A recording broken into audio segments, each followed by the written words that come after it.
लक्ष्मण सुग्रीव संवाद की कथा। श्री रामचंद्र जी की आज्ञा पाकर सदैव बड़े भाई के हित में लगे रहने वाले लक्ष्मण क्रुद्ध होकर किष्किंधा की ओर चले।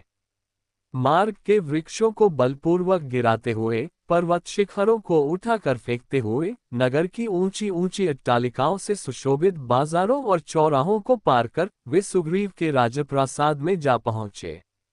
लक्ष्मण को अत्यंत क्रोधित देखकर सुग्रीव के सुभट भयभीत होकर इधर उधर भागने लगे। लक्ष्मण सीधे सुग्रीव के रनिवास में पहुंचे। वहां से मृदंग की ताल के साथ कोकिलकंठी कामिनियों के गायनों के स्वर निकल रहा था। महाबली लक्ष्मण ने सुग्रीव के उस अंतःपुर में अनेक रूपर की बहुत सी रूप यौवन के गर्व से भरी हुई सुंदरी स्त्रियों को देखा। नूपुरों की झनकार और करधनी की खनखनाहट करती हुई परस्त्रियों को देखकर शीलवान लक्ष्मण अत्यंत लज्जित हो गए। श्री रामचंद्र जी का कार्य सिद्ध होते न देखकर कुपित लक्ष्मण ने धनुष की टंकार की, जिससे समस्त दिशाएं गूंज उठीं। उस समय सुग्रीव के कक्ष में इंद्र की अप्सराओं को भी ले जाने वाली नृत्यांगनाएं नूपुरों और मेखलाओं की झनकार के साथ नृत्य कर रही थीं और सुग्रीव मद्यपान से अचेत अर्धनिमीलित नेत्रों से ये सब देख रहा था। धनुष के टंकार की ध्वनि को सुनते ही नृत्य करने वाली रमणियां भयभीत होकर एक ओर खड़ी हो गईं। भय से सुग्रीव का मुख पीला पड़ गया। उसने सहम कर तारा से पूछा, हे प्रिय, रामचंद्र जी का ये छोटा भाई अकारण ही इतना क्रुद्ध होकर क्यों आया है? तुम अपनी मृदु वाणी से उसे शांत करो। जैसे भी हो वाणी कौशल से उसके क्रोध को शांत करके यहाँ आने का कारण ज्ञात करो। पति की आज्ञा का पालन करती हुई मुस्कुराती तारा लक्ष्मण के पास पहुंची। अपने सम्मुख सुंदर युवती को पाकर ब्रह्मचारी लक्ष्मण ने अपने क्रोध को नियंत्रित किया और अपनी दृष्टि झुका ली। लक्ष्मण को दृष्टि झुकाए देख तारा का भय कुछ कम हुआ। तारा मृदु वाणी में बोली, हे रघुकुल श्रेष्ठ, आपके इस क्रोध का क्या कारण है? क्या हमसे कोई अपराध हुआ है? यदि आपके दास सुग्रीव से कोई अपराध हुआ भी है तो भी आप जैसे उदार एवं क्षमाशील महापुरुष को उसे क्षमा प्रदान करनी चाहिए। वे आपके सेवक हैं, कृतघ्न नहीं है, और न ही वे कपटी एवं मिथ्यावादी हैं। आपके उपकार को वे सदा स्मरण करते रहते हैं और आप दोनों भाइयों का ही गुणगान करते रहते हैं। श्री रामचंद्र की कृपा से ही उन्होंने अपने राज्य को, रुमा को और मुझे प्राप्त किया है। भारी दुख के बाद सुख मिलने के कारण उनसे कुछ भूल हो गई है और वे आपके दर्शन न कर सके। आप तो जानते ही हैं कि विश्वामित्र जैसे महामुनि भी घृताची नामक अप्सरा पर मुग्ध होकर 10 वर्ष तक उसके साथ रमण करते रहे थे। फिर सुग्रीव तो एक साधारण व्यक्ति है। हे राघव, मैं हाथ जोड़कर प्रार्थना करती हूँ कि आप उन्हें क्षमा कर दें।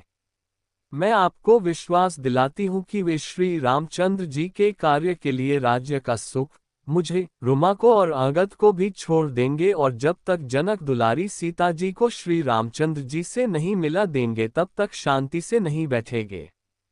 वानरों के सरदारों को बुलाने के लिए दूत भेजे जा चुके हैं। आज ही वे सब लोग आने वाले हैं। उन सब को लेकर वे आज ही सीतापति के पास जाएंगे। आप क्रोध त्याग कर मेरी बात पर विश्वास करें। मैं कभी मिथ्या भाषण नहीं करती। तारा के वाक्यों से शांत होकर लक्ष्मण सुग्रीव के पास पहुंचे। लक्ष्मण के पहुंचते ही सुग्रीव अपने आसन से उठकर खड़ा हो गया। उसके एक ओर रुमा और दूसरी ओर तारा थी। लक्ष्मण ने क्रुद्ध होकर कहा, हे वानरराज, संसार जितेंद्रिय, दयालु और कृतज्ञ राजा का ही सम्मान करता है। जो किसी मनुष्य को सहायता देने का वचन देकर भी उसकी सहायता नहीं करता, उसे आत्महत्या जैसा महापाप लगता है। शास्त्रों में गौघाती, चोर और अपना व्रत भंग करने वाले के लिए तो प्रायश्चित का प्रावधान है, परंतु कृतघ्नता के पाप का कोई प्रायश्चित नहीं बताया गया है। उसे तो अनंत काल तक नरक की यातनाएं भोगनी पड़ती हैं। रामचंद्र जी ने तुम्हारे साथ जो उपकार किया है उसे भुला देना तुम्हारे लिए उचित नहीं है। इसलिए सुग्रीव, अब तुम्हें उस वचन का पालन करना चाहिए जो तुमने उन्हें दिया है।